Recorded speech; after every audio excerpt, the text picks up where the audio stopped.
अगर आप बंदर के हाथ में छुरी थमा दो तो वो उसके और आपके दोनों के लिए बहुत खतरनाक है।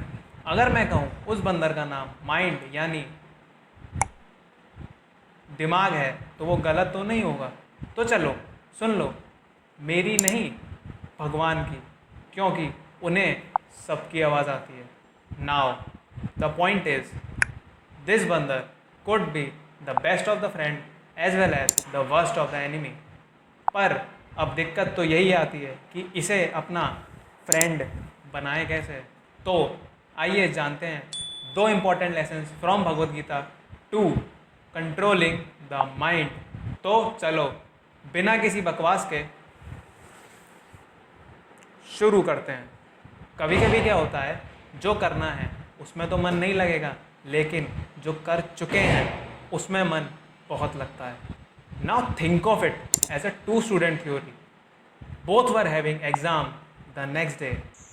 अब पहला वाला is constantly engaging in the thoughts कि यार काश मैं कल पढ़ लेता, या मेरे को पहले से पढ़ना चाहिए था तो मेरे को आज इतना नहीं पढ़ना पड़ता।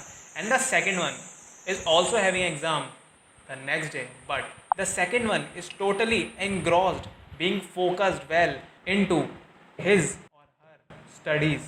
Now use your brain and think, who will score the best in the exam, the first one or the second one?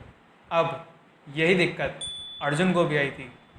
क्या क्लास में फर्स्ट आने की नहीं, क्या उसे लड़ाई करनी चाहिए या नहीं?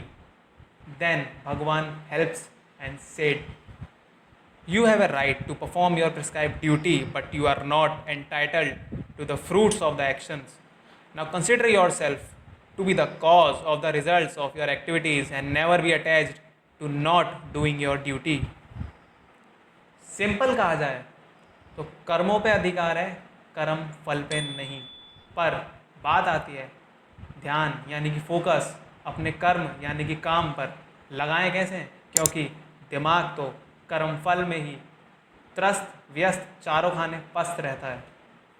तो अगेन भगवान helps and said, it is undoubtedly very difficult to curb the restless mind, but it is possible by suitable practice and by detachment.